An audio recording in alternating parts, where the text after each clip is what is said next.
Okay, in today's video, I'm going to go over total internal reflection and how we can calculate the critical angle so that we can get total internal reflection to occur.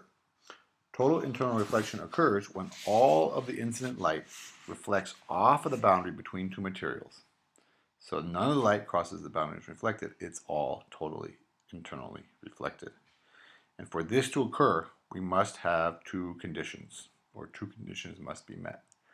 The light that's traveling through material, the light needs to be traveling through material with a higher index of refraction and approaching a material with a lower index of refraction. That means the material on the other side of the boundary has to have a lower index of refraction.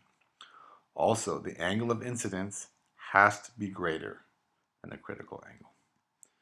All right, and this is what we mean by that. All right, we have two materials. The upper material is represented with an index of refraction of N2. The lower material on the other side of this boundary has an index of refraction of N1, and our light ray is going to be traveling up from the bottom. And we have here, it tells us that N2, the material on the other side, has a lower index of refraction. So we know that we can have total internal reflection if we reach the correct angle of incidence. If the light strikes this light ray at a 90-degree angle like I have it here, it just travels straight across and leaves that boundary or enters the other material at an angle of 90 degrees to that boundary. But if the light strikes that boundary at an angle, then it's not going to travel straight across, because we know from our Snell's law and what we know about Snell's law that when it travels across that boundary into a material with a lower index of refraction, it's going to be bent away from the normal line. So this is our angle of refraction. This is our angle of incidence. When this is true, then the angle of refraction is going to be greater than the angle of incidence. Okay, now not only is that light ray refracted across that boundary, or refracted when it travels across that boundary, but some of the light is actually going to be reflected off of that boundary. Now you can see this is at 100%. This is showing that 70% of the light is traveling across that boundary, and 30% of it, or a small amount of it, is reflected off of that boundary. Okay, now we're going to increase the angle of incidence. This angle of incidence is greater than this angle of incidence, and half of the light is being refracted as it travels across that boundary, and half is being reflected off of that boundary. And you can see we've increased the angle of incidence, and therefore we've also have to increase, or therefore the angle of refraction also increases. Now, if we increase the angle of incidence even more, like we have here, then more of the light is going to be reflected than it's going to be refracted across that boundary. And you can see, once again, angle 1, angle 2, and the third angle of incidence. They're getting bigger, but so is the angle 1, 2, and 3. The angles of refraction are also getting bigger. And you'll notice that this light ray looks like it's kind of just falling down right onto this boundary. And as that occurs, more and more of the light is reflected off of that boundary.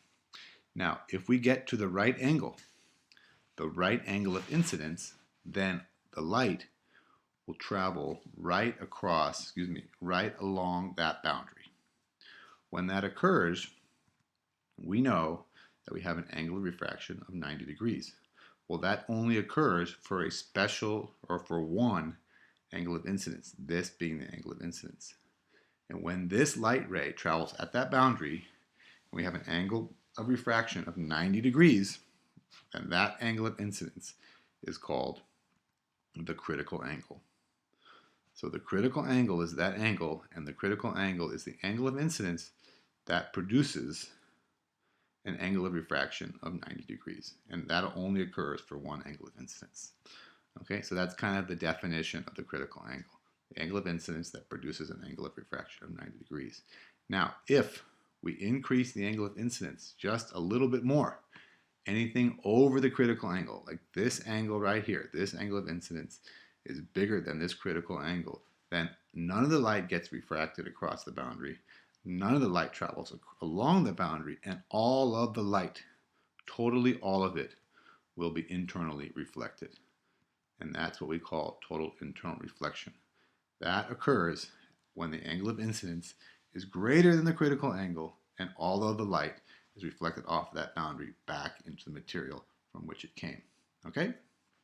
Now, let's go through and do a little calculation, see how we calculate and how we derive the equation for the critical angle.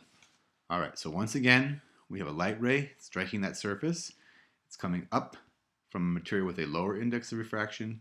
On the other side is a material with from a higher index of refraction. On the other side of the boundary, it's a material with a lower index of refraction. That meets our first condition.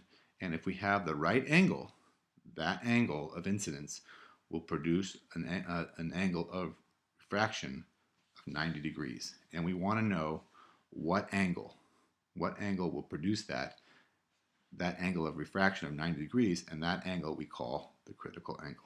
Okay, we're going to go through first and derive the equation for the critical angle, and we're going to use Snell's law.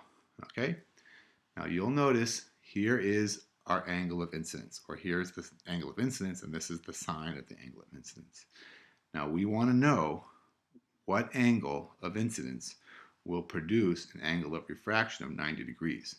So I'm going to replace this theta 1, which is we use for our angle of incidence, and just put in here theta of a critical angle. It is the angle of incidence, but it's a special angle of incidence called the critical angle. All right, now I want to solve for this term. Okay, I know both of the indices of refraction. I know the angle of refraction. I want it to be 90 degrees. So I'm going to solve this angle here, the critical angle. When will that give us an angle of 90 degrees for refraction? So the sine of the critical angle is now equal to n2 times the sine of the angle of refraction divided by n1. Now what I'm going to do now is I'm not going to put all the values in there. Usually I put all the values in there next. I'm just going to put the sine of 90 degrees because that is a special sign, so to speak, because the sine of 90 degrees is 1. So n2 times 1 is n2. So in a sense, I can cancel this term out because 1 times any number is just that number. So the sine of the critical angle is now going to be equal to n2 times 1, the sine of 90, but I'm not going to put the 1 in there. So it's just n2 divided by n1. So this is the equation we use to calculate the critical angle. And you'll notice it's just the sine of the critical angle is the index of refraction of the material on the other side divided by the index of refraction for the material that the light is traveling through. Okay, it's just n2 divided by n1. n2, the index of refraction on the other side, divided by n1, the index of refraction of the material the light is traveling through. Now we can just substitute our values in. So the sine of the critical angle is equal to 1.00 divided by 1.33, and that means the sine of the critical angle is 0.75. Now this is not the critical angle, right? This is the sine of the critical angle. So in order to get the actual critical angle, you have to use the inverse sine function on your calculator. A lot of times you have to push second function sine, which has that sine to the -1 or sine raised to the power of -1 on it. You put that in on your calculator and you type, and then you press in, then you enter 0.075, and you get that the critical angle in this case is 48.6 degrees. Okay, so if I have air and water and I want the light to be reflected back in, all of the light reflected back in, so I have total internal reflection, I have to shine the light at that boundary at an angle greater than 48.6 degrees. And if I do that like this, then all of that light will be reflected off of that boundary. Totally all of it will be internally reflected, and we call that total internal reflection. Okay, so that is the general background for a description of total internal reflection. That's how you calculate total internal reflection. This is the equation we use to calculate the angle, the critical angle, and I hope that was helpful. If you follow those steps, I think you can solve those problems. If you thought that was helpful, please leave me a thumbs up or a comment in the comment section below. Thank you very much.